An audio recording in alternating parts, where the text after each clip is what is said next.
خواتین و حضرات السلام علیکم، میں ہوں آپ کا میزبان محمد فاضل شمسی۔ آج ایک نئے پروگرام کے ساتھ آپ کے سامنے حاضر خدمت۔ آج کا ہمارا موضوع نظر بد ہے۔ خواتین و حضرات، نظر بد کے حوالے سے حدیث رسول صلی اللہ علیہ وسلم میں سے ہمیں معلوم ہوتا ہے کہ یہ برحق ہے، اور ایک اور حدیث میں یہ آیا ہے کہ یہ نظر بد آدمی کو قبر تک اور اونٹ کو ہانڈی میں پکا دیتی ہے۔ اسی حوالے سے آج گفتگو کرنے کے لیے ہمارے ساتھ جو مہمان شخصیت موجود ہیں، وہ ہر مکتب میں اور ہر جگہ اتحاد بین المسلمین کے پیغام کو عام کرنے میں کوشاں رہتے ہیں۔ میری مراد علامہ ڈاکٹر عامر عبداللہ محمدی صاحب، جو آج ہمارے مہمان ہیں۔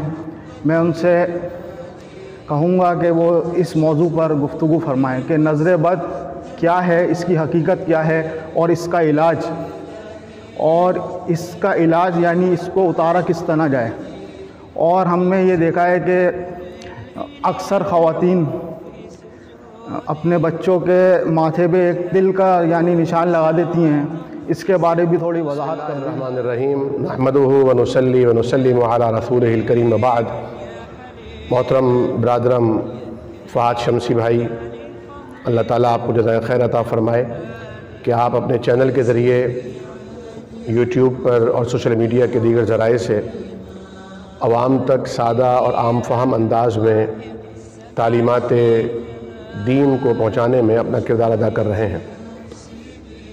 اللہ تعالیٰ اس کا آپ کو دنیا و آخرت دونوں جگہ پر صلہ عطا فرمائے۔ نظر بد کا جو آپ نے سوال کیا ہے، یہ بہت ہی اہم ترین سوال ہے، اور اکثریت اس بارے میں دو طرح کے ملے جلے متضاد خیالات کا بھی خیال کرتی ہے، اظہار کرتی ہے اور شکار ہے۔ دیکھیے، حدیث شریف میں بلا شبہ العین حق، صحیحین کی حدیث کے الفاظ ہیں کہ نظر کا لگنا واقعی درست ہے، لیکن ایک طبقہ وہ ہے جو نظر کے لگنے کی حقیقت اور ماہیت کا منکر ہے، اور دوسرا طبقہ وہ ہے جو ہر بات پر، ہر مسئلے پر یہی کہتا ہے کہ نظر لگ گئی اور نظر لگ جائے گی، ڈر، خوف۔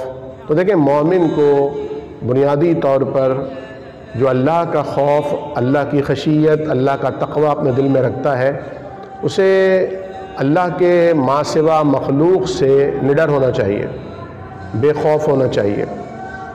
لیکن بے خوف ہونے کا مطلب یہ نہیں ہے کہ آپ اونچی بلڈنگوں سے چھلانگ لگا دیں، آپ بھپرے ہوئے سمندروں اور دریاؤں میں بغیر لائف جیکٹ پہنے چھلانگ لگا دیں۔ یقینی طور پر اسباب کو اختیار کرنا اور اپنے ارد گرد حفاظتی حصار قائم کرنا دنیاوی اعتبار سے بھی عقل اور خرد کو اپیل کرنے والی بات ہے۔ نبی کریم صلی اللہ تعالی علیہ وسلم کا جو طرز عمل اس حوالے سے میں ملتا ہے، حدیث شریف میں آتا ہے کہ آپ نظر کا رقیہ کیا کرتے تھے، لیکن جب آپ پر معوذتین نازل ہوئیں تو آپ نے ان دونوں صورتوں کو یعنی سورہ فلق اور سورہ والناس کو مضبوطی سے تھام لیا، اور باقی جو اوراد اس کے علاوہ نظر کے تھے آپ نے انہیں ترک کر دیا۔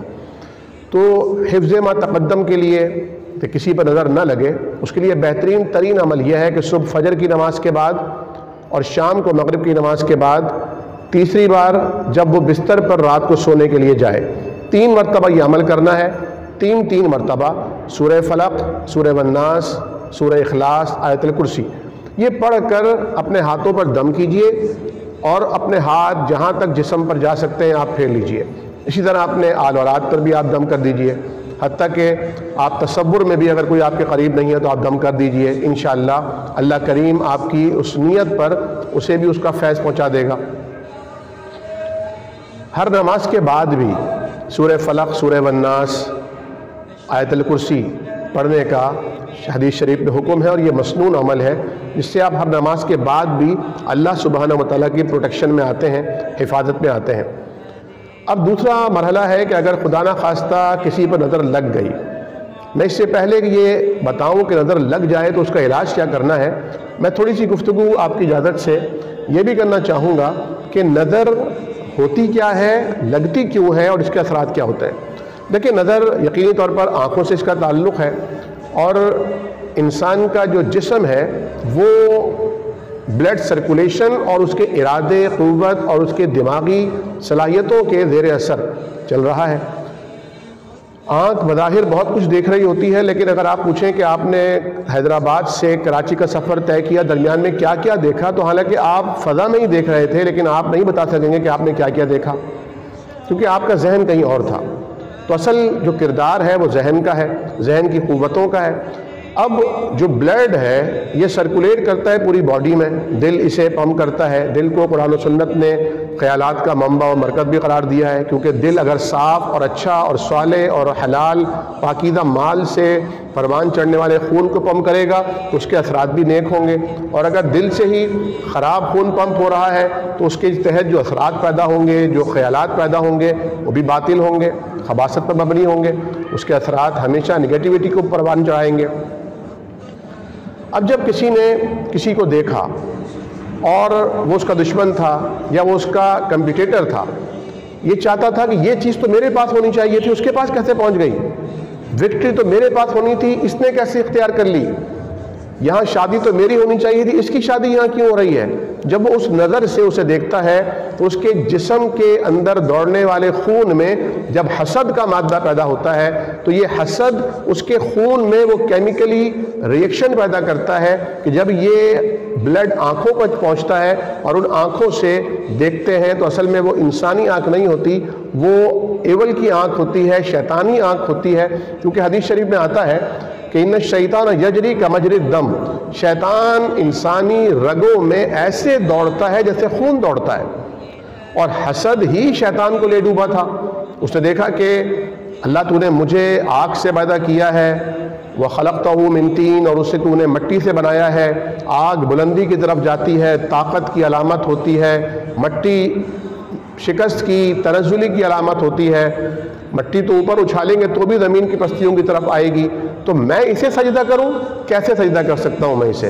تو یہ حسد، یہ ایگو، یہ انا اسے ابلیس سے، عزازیل سے، شیطان رجیم اور مردود اللعین بنا دیتی ہے۔ لیکن یقینی طور پر ایک انسان کہتا ہے کہ بھئی اگر کوئی آنکھ کسی کو دیکھ رہی نظر کیسے لگ جائے گی؟ کس طرح جب اسے تھپڑ نہیں مارا؟ دیکھیں تاثیر ہوتی ہے ہر چیز کی، ٹھنڈے کوئی آپ غذا کھاتے ہیں اس کی ٹھنڈی اور گرم تاثیر ہوتی ہے، سرد تاثیر ہوتی ہے، خشک تاثیر ہوتی ہے۔ اسی طرح ایک لوہا ہے جو آگ سے نکالا گیا ہے، یا چمٹے کی مثال لے لیجئے، اگر چمٹا یا ہانڈی یا توے پر ہماری بہن یا بیٹی یا ہماری گھر کی خواتین اگر ہاتھ لگا بیٹھیں تو ان کے ہاتھ پر آگ لگ جاتا ہے۔ یا آپ ریڈیٹر کو دیکھ لیجئے، اگر خدا نہ خواستہ کسی کا گرم کھولتا ہوا پانی ریڈیٹر میں ہو اور اسے بے دھیانی میں کھول لے تو اس سے جو بھاپ نکلتی ہے اس بھاپ سے چہرے کی جلد جھلس جاتی ہے۔ اسٹیم ذکر کر رہا ہوں۔ تو یقینی طور پر ان کے اثرات ہوتے ہیں، اسی طرح محفلوں کے بھی اثرات ہوتے ہیں۔ وہاں جو محفل کے اثرات ہوتے ہیں، نیک، سعاد یا بد، نحس، یہ کیوں پیدا ہوتے ہیں؟ کیونکہ وہاں پر جو لوگ بیٹھے ہوتے ہیں ان کے جسم سے وہ ریز نکل رہی ہوتی ہیں، ان کے جسم سے وہ لہریں نکل رہی ہوتی ہیں کہ جس سے اس ماحول کی فضا مقدر ہو جاتی ہے، کثیف ہو جاتی ہے، بھاری ہو جاتی ہے۔ آج جب مسجد میں آتے ہیں، مدرسے میں جاتے ہیں جہاں قرآن و سنت کی بات کی جا رہی ہو، جہاں اذان دی جا رہی ہو، جہاں نمازیں پڑھی جا رہی ہوں، جہاں ذکر اللہ کیا جا رہا ہو، جہاں حضور کریم پر درود شریف بھیجا جاتا ہو، وہاں کی جو فضا ہوتی ہے وہ انتہائی لطیف فضا ہوتی ہے۔ آپ ٹینشن لے کر آتے ہیں اور جب آپ جا رہے ہوتے ہیں تو آپ کا ٹینشن نہ جانے کہاں چلا جاتا ہے۔ آپ دعا کرتے ہیں، سجدے میں سر رکھتے ہیں، آپ تھوڑا سا روتے ہیں، آپ کی طبیعت ہلکی پھلکی ہو جاتی ہے۔ تو یہ اثرات ہیں، جگہوں کے اثرات ہیں، شخصیات کے اثرات ہیں۔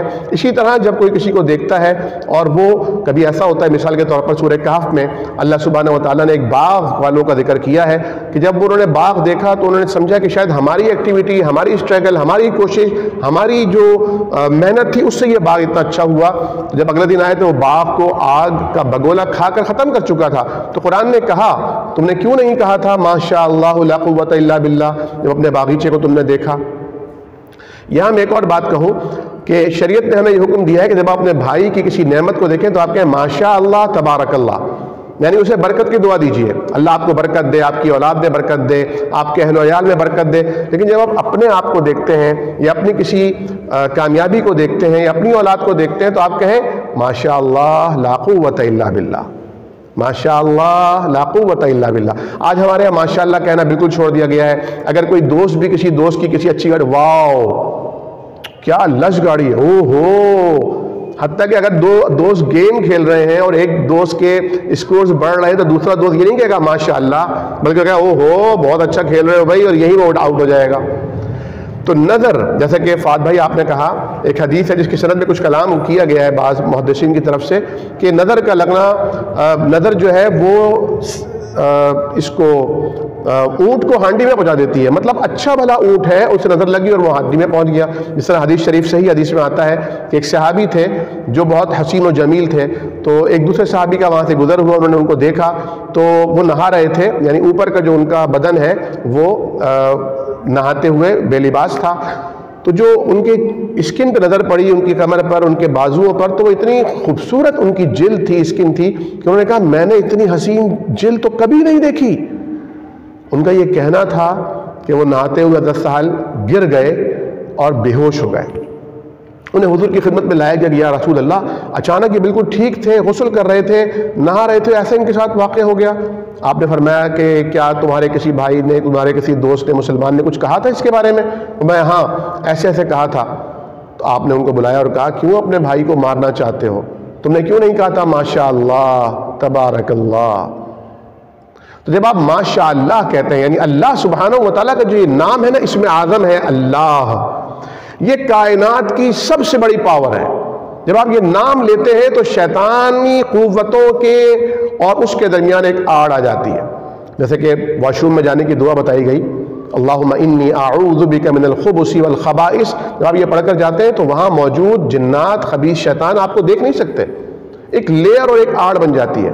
اسی طرح جب آپ صبح اور شام کے اذکار پڑھتے ہیں تو آپ کے ارد گرد بھی ایک غیر مرئی لیئر ہوتی ہے، کوئی نظر لگائے گا بھی تو نہیں لگے گی، لیکن اگر کوئی غافل ہو جاتا ہے اذکار پڑھنے سے اور نظر لگ جاتی ہے تو اسے چاہیے کہ وہ رقیہ شرعیہ کا اہتمام کرے، معوذتین پڑھے، قرآن کریم کی آیات پڑھے، ان چیزوں کا اہتمام کرے جو شریعت نے بتائی ہیں، جن میں سے ایک سورہ کوثر کا بھی لوگ اہتمام کرتے ہیں، لوگ سورہ نون والقلم کی آخری 2 آیات بھی پڑھتے ہیں۔ قرآن کی آیات ہیں، ان کے پڑھنے میں کوئی حرج نہیں سمجھتا، لیکن مسنون بہرحال یہ نہیں ہوگا، لیکن قرآن کی آیات ہیں، قرآن میں شفا ہے، یقیناً ان کے پڑھنے سے شفا ہوگی کیونکہ اللہ کا کلام ہے، اس کی تاثیر ہے۔ پھر یہ فرمایا گیا کہ اگر تم سے کہا جائے اذا استسلتم فاغسلوا، اگر تم سے کہا جائے جس کو نظر لگی ہے وہ یہ کہے اس سے جس پہ شک ہے، شبہ ہے یا امکان ہے کہ تمہاری نظر مجھے لگی ہے کہ تم غسل کرو اور اپنے غسل کا جو پانی ہے وہ مجھے دو تاکہ میں وہ اپنے اوپر ڈالوں اور مجھے شفا ملے، تو ایسا کرنے میں بھی کوئی حرج نہیں ہے۔ اللہ کے نبی نے فرمایا اگر کوئی تم سے اس بات کا تقاضا کرے تو تم غسل کرو۔ اب یہاں میں ایک بات اور عرض کرنا چاہوں گا کہ عرب میں یہ ایک ٹریڈیشن تھا، ایک طریقہ اور ایک روایت تھی کہ اگر کسی کو نظر لگ جاتی تو جس نے نظر لگائی ہوتی، جس کے بارے میں شک اور شبہ ہوتا، اس سے کہا جاتا ہے کہ تم پانی دو تاکہ یہ پانی میں اپنے اوپر ڈال لوں، تمہارے غسل اور وضو کا پانی ہو۔ اس سے کیا ہوتا؟ اس سے شفا ہو جاتی۔ تو حضور کے سے جب یہ کہا گیا کہ اگر کوئی ہم سے ایسا کہے تو ہم کیا کریں، تو ہمیں ہاں ٹھیک ہے کہہ دو، اس سے 2 فائدے ہوں گے۔ ایک تو حضور نے اجازت دے دی، اس پر عمل کرنے کا فائدہ ہی فائدہ ہے۔ دوسرا یہ کہ اگر ذہن انسانی میں یہ خیال تھا نا، جو وہم تھا، وسوسہ تھا، وہ دور ہو جائے گا۔ تیسرا یہ آپ دیکھیں، اگر سائنٹیفکلی بھی آپ اس کو دیکھتے ہیں کہ جس طرح کسی انسان نے حسد کی آنکھوں سے کسی کو دیکھا، اس کی جو تاثیر تھی وہ اس کو نقصان پہنچا رہی ہے۔ اب اسی شخص نے جو دیکھنے والا، نظر لگانے والا تھا، جب پانی سے غسل کرتا ہے تو پانی میں وہ تاثیر آتی ہے، وہی پانی جب اس مسحور یعنی نظر جس پر لگی ہے اس پر ڈالا جاتا ہے تو وہ اینٹی ڈوٹ ہو جاتا ہے۔ اب جو بعض لوگ یہ سوال بھی کرتے ہیں، ٹائم اگر زیادہ نہیں ہونا تو میں ایک جملہ اور کہہ دوں، وہ یہ کہتے ہیں کہ اگر بعض دفعہ جو ہے وہ 7 جو ثابت مرچیں ہوتی ہیں سوکھی ہوئی، ان کو سورہ کوثر پڑھ کر یا نون والقلم کی آخری آیت پڑھ کر یا سورہ فلق اور سورہ والناس پڑھ کر انہیں آگ میں جلایا جاتا ہے، اس سے پہلے اتار کر آگ میں جلایا جاتا ہے، اور اگر وہ دھانس آتی ہے تو اس کا مطلب ہے کہ نظر نہیں ہے، ورنہ دھانس نہیں آتی۔ تو بعض علماء کرام نے کہا ہے کہ نہیں، یہ ایسی ٹوٹکے ہیں، ان کی ضرورت نہیں ہے، لیکن بعض علماء کرام نے جو توسع اختیار فرماتے ہیں انہوں نے کہا ہے کہ اس کے کرنے میں کوئی حرج نہیں ہے، کیونکہ یہ ایک ٹوٹکا تو ہے لیکن شریعت سے متصادم نہیں ہے، اور جو پڑھا جا رہا ہے وہ قرآن کی آیات ہے، اور قرآن نے خود اجازت دی ہے فقرؤوا ما تیسر من القرآن کہ آپ کو جو قرآن سے آسان لگتا ہے آپ پڑھ لیجئے. اور معوذتین کی حدیث صحیحین کے اندر خود بخود ایک خاص اہمیت اور ایک خاص فضیلت بیان ہوئی ہے اور نظر کا توڑ اور علاج بیان کیا گیا ہے. تو اس کی شرعاً اجازت ہے کہ اگر کوئی کرنا چاہتا ہے تو اسے کر سکتا ہے اگر وہ قرآن اور سنت سے متصادم کوئی اوراد نہیں پڑھ رہا, وظائف نہیں پڑھ رہا, یا خدا نہ خواستہ اس میں شرکیہ اگر کلمہ ہے تو اس کی اجازت نہیں ہوگی. میں یہ سمجھتا ہوں کہ جب ہمارے پاس آلریڈی مسنون عمل موجود ہے تو ہمیں غیر مسنون کی طرف جانا ہی نہیں چاہیے. جو چیز نبی کریم صلی اللہ تعالی علیہ وسلم نے بیان کر دی اس سے اچھی, اس سے اعلیٰ, مجرب کائنات میں اور کوئی شے نہیں ہو سکتی. میرا خیال ہے کہ اس موضوع پر مزید بات کی جا سکتی ہے لیکن چونکہ سوشل میڈیا پر بہت مختصر بات کی جاتی ہے. مائیں جو تل لگاتی ہیں, جی آپ نے بہت اچھا نقطہ ارشاد فرمایا تھا کہ بعض مائیں اپنے بچوں کے تل لگا دیتی ہیں, بعض جو ہے وہ کوئی لوہے کی قینچی یا کوئی لوہے کا چاقو ساتھ رکھ دیتی ہیں, یا بعض جو ہے وہ پیر کے اندر کالا دھاگا باندھ دیتی ہیں, یا گاڑیوں کے پیچھے بھی لوگ کالا دھاگا باندھے ہوتے ہیں. یہ تمام کی تمام چیزیں توہمات کے دائرے میں آتی ہیں اور ایک مومن توہمات میں, وہموں میں, شکوک میں کبھی بھی داخل نہیں ہوتا. جیسے میں نے آغاز میں عرض کیا تھا کہ ایک مومن کو تو بس اللہ کا خوف ہوتا ہے کہ اللہ کی نافرمانی نہ ہو جائے. جب وہ اللہ کی پروٹیکشن اور اللہ کی حفاظتی حصار میں آتا ہے تو ہر ایک سے نڈر اور بے باک ہو جاتا ہے. آخر دعوانا ان الحمدللہ رب العالمین. بہت شکریہ شیخ صاحب, آپ نے بڑے آسان انداز میں نظر بد کے حوالے سے بیان فرمایا. اب خواتین و حضرات, آپ جب یہ ویڈیو میری آپ دیکھیں تو اس کو شیئر کریں تاکہ تمام لوگ اس سے فائدہ اٹھا سکیں. انشاءاللہ پھر ہم ایک نئے پروگرام کے ساتھ آپ سے پھر ملاقات کریں گے. جب تک کہ نہیں اپنے میزبان محمد فواز شمسی کو اجازت دیں. السلام علیکم ورحمۃ اللہ وبرکاتہ.